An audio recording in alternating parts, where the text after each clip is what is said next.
3 yılı aşkındır en uzun sınırlarımızın olduğu komşu halkı Müslüman olan Suriye'de maalesef gene bir trajedi yaşanıyor. İkinci Halepçeler yaşanıyor.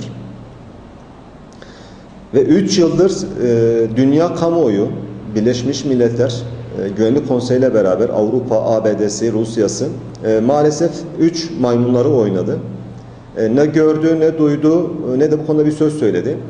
İşte nihayet 1300'ü aşkın ki çoğu çocuk ve sivil insanların kimyasal silahlarla öldürülmesinden sonra tepkilerin yükseltilmesi umut verici. Fakat aynı günlerde Birleşmiş Milletler silah denetçilerinin Suriye'de bulunduğu bir zamanda Halep yakınlarında bu defa fosfor bombasını, ki yasaklanmış bir bomba kullanılması, daha önce İsrail kullanmıştı Gazze işgalinde, fosfor bombasını kullanması tabiri caizse vurdum duymazlığın, zulmün zirveye çıkmasıdır. Ki şu an itibariyle, bugün itibariyle bir askeri müdahale söz konusu.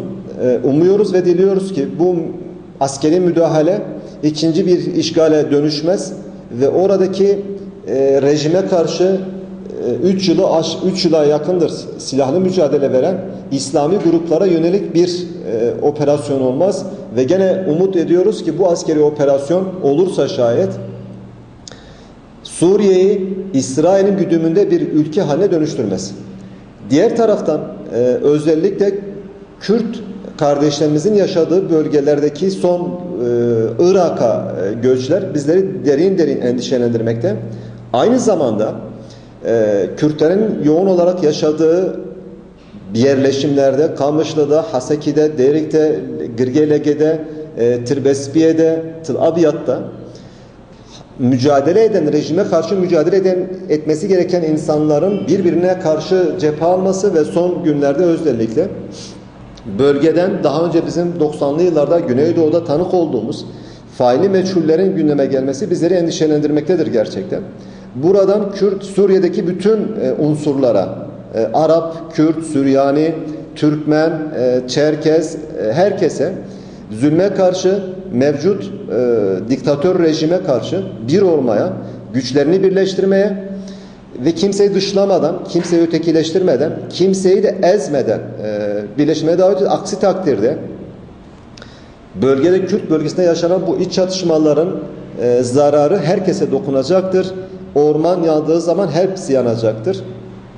Ve tek faydası, tek yararı da rejime olacaktır. Ancak ne hazindir ki Kürtler adına siyaset yürüttüğünü, Kürtlerin bağımsızlığını, özelliklerini savunan lider pozisyondaki bazı insanların Şam'ın Doğu Guta bölgesinde yapılan kimyasal silah saldırısını arka çıkması ya da Esed rejimi bunu yapmamıştır deyip topu muhaliflere, suçun muhaliflere atmak da bence ciddiyetle bağdaşmayan, dürüstlükle bağdaşmayan bir durum ve davranıştır. Bu anlamda Kürtler adına siyaset yapan insanları adil olmaya, adaletli olmaya, şeffaf olmaya, bütün gruplara eşit mesafede durmaya ve iç çatışmalara son vermeye çağırıyoruz, davet ediyoruz.